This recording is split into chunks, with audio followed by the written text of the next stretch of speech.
বন্ধ হয়ে যাবে লক্ষ্মীর ভান্ডার।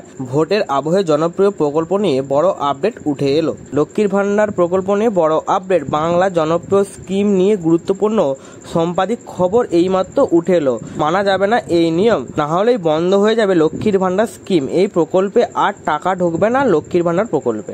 লোকসভা নির্বাচনের আবহে এমনই খবর শোনালো সংবাদ মাধ্যমগুলি। হঠাৎ কেন এমন সতর্কবাণী শোনা গেল, জানতে আজকে পুরো ভিডিওটি আপনাদের দেখতে থাকুন। 21শে বিধানসভা নির্বাচনের পূর্বে রাজ্যের বেকার মহিলাদের ন্যূনতম আয়ের ব্যবস্থা করে দিতে লক্ষ্মীর ভান্ডার প্রকল্প চালুর ঘোষণা করেন রাজ্যের মুখ্যমন্ত্রী মমতা বন্দ্যোপাধ্যায়। সেই কথা মতো নির্বাচনে তৃণমূল কংগ্রেস সংখ্যাগরিষ্ঠ আসন পেলেও নন্দীগ্রামে দাঁড়িয়ে জিততে পারেননি রাজ্যের মুখ্যমন্ত্রী পদপ্রাপ্তি মমতা ব্যানার্জি। পরে উপনির্বাচন নিজের গড় ভবানীপুর থেকে পুনরায় জিতে সাংবিধানিক পদ রক্ষা করেন মাননীয় তৃণমূল সুপ্রিমো। 21 থেকে 24 এর মধ্যেই বাংলার প্রতি কেন্দ্রীয় বঞ্চনা নিয়ে সরব হন মুখ্যমন্ত্রী। 100 দিনের কাজের টাকা আবাস যোজনা আটকে রাখার মতো কেন্দ্রীয় সরকারের বিরুদ্ধে গুরুতর অভিযোগ করে রাজ্য সরকার। বাংলা তথা দেশজুড়ে ইতিমধ্যেই শুরু হয়ে গিয়েছে সাধারণ লোকসভা নির্বাচন 2024। এই দিন প্রথম দফায় ভোট শুরু আগে নির্বাচনী প্রচারে বেরিয়ে জনসভায় মুখ্যমন্ত্রী বলেন, বাংলায় সিএ করতে দেবেন না। সিএ যদি মাছের মাথা হয় তবে এনআরসি হলো মাছের ল্যাজ।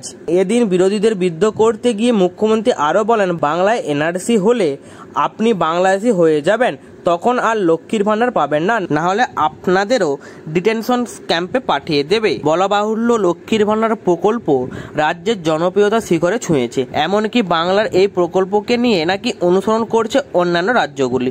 উল্লেখ্য, চলতি মাসে লক্ষ্মীর ভান্ডার প্রকল্পের জেনারেল ও তপশিলীদের জন্য ভাতা বৃদ্ধি করেছেন যথাক্রমে 500 টাকা ও 200 টাকা। এছাড়াও মে মাসের মধ্যে কেন্দ্র টাকা না পাঠালে রাজ্য টাকাতেই বাংলার মানুষকে বাড়ি তৈরি করে দেবে রাজ্য সরকার বলে জানিয়েছেন অভিষেক বন্দ্যোপাধ্যায়। কেন্দ্র টাকা না পাঠালেও রাজ্যের টাকাতে বাড়ি হচ্ছে, রাস্তা হচ্ছে। কেন্দ্র টাকা দেওয়ার আগে 100 দিনের কাজের টাকা পাচ্ছে মানুষ। এই প্রসঙ্গে বিরোধী দলগুলো টিএমসি সরকারের বিরুদ্ধে কটাক্ষ।